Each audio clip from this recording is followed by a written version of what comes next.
Hello, it's Women's History Month. We have just 2 days left, and it is Monday, March 30th.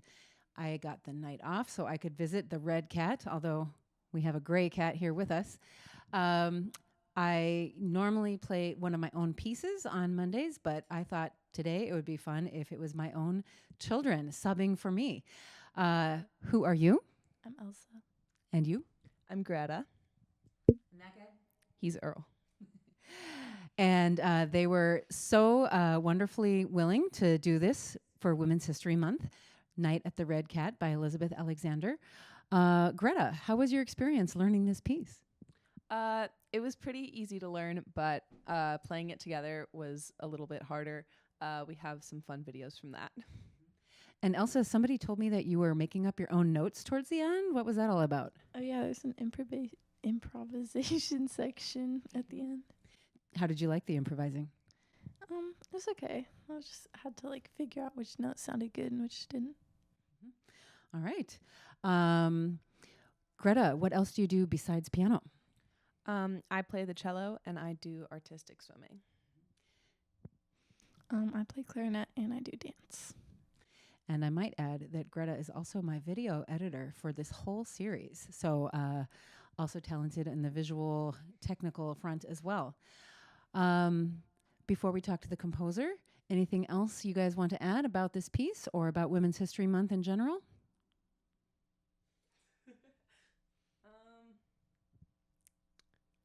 I don't know. It's a fun project, but it is a lot of work. So It's pretty cool.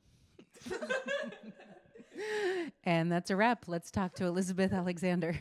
Have you been working as a composer full time, since you graduated college, or how has your life gone as a composer? Well, full time is such a word, Yes, I've been a composer the whole time.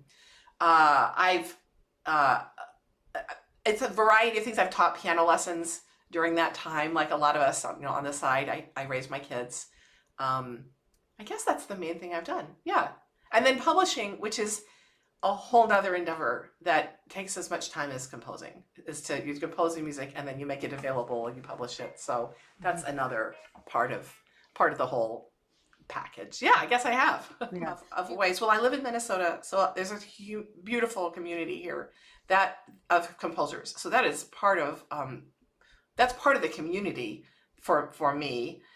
I used to be part of a co-op for a while, of a composer co-op that lasted for over a decade, where we 8 of us composers got together at a really important time in our careers and shared information and did projects together. We went in different directions about maybe 8 years ago, so we were wanting to write different kinds of music. I'm really involved, though. The community, one of the communities I'm really involved with is choral music. And also in Minnesota, we have a great choral community.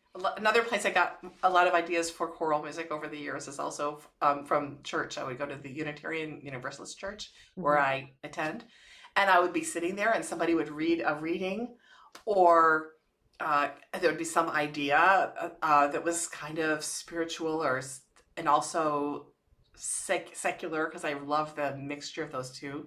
And I would start scribbling on my program, my bulletin, and come back in with an idea. So life, concerts, rehearsals, that's where the ideas come from. Mm-hmm. When I wrote it for my son, he was a freshman in high school. It was his Christmas present. That was the one year I wrote him and his brother Christmas present pieces. And that was the one I wrote for Simon. Oh, that's so cute.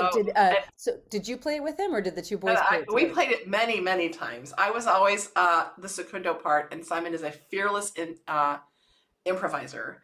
And we never swapped roles because he just wanted to improvise. He loved that. And it was great.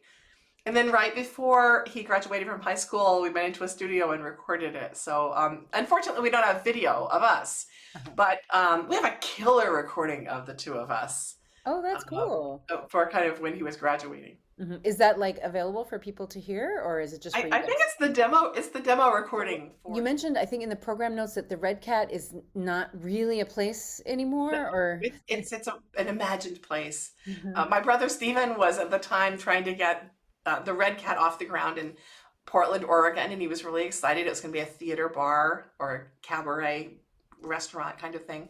And he ended up going in a whole different direction, but Red Cat became like emblematic of this dream. He actually has a tattoo of a red cat on his neck. So it's a little bit of that spirit of doing something new and a new endeavor, combining food and community and theater and music. So this is an imagined piece that might have been at his theater if he had not gone in a different direction. Or how would you compare this work to the rest of your catalog? It's one side. I have lots of different sides. I have one other piece I can think of as a little Latin piece. If you can walk, you can dance. If you can talk, you can sing is one of my choral pieces, and it also has a piano part that has a Latin jazz accompaniment. They really both of these pieces grew out of me deciding when I was 35 that I had this piano degree and I knew how to play classical piano and I kind of knew how to improvise mostly in a pop style, but I didn't really understand jazz piano very well. And I realized that that's actually what I wanted to do for a long time. So I went back as a beginner to study jazz piano. I studied with Molly McMillan in Ithaca, New York, who was wonderful. And it was like, starting over here, I had this degree in piano. I had a doctorate in composition. I knew how to improvise in kind of an intuitive way. I could play by ear, but I had no idea how you really lay down a bass line and comp and play the head and do improvisation well, and how you work with other jazzers. So this and If You Can Walk, You Can Dance were these two pieces that I thought, well, let's write this out in the Latin jazz style.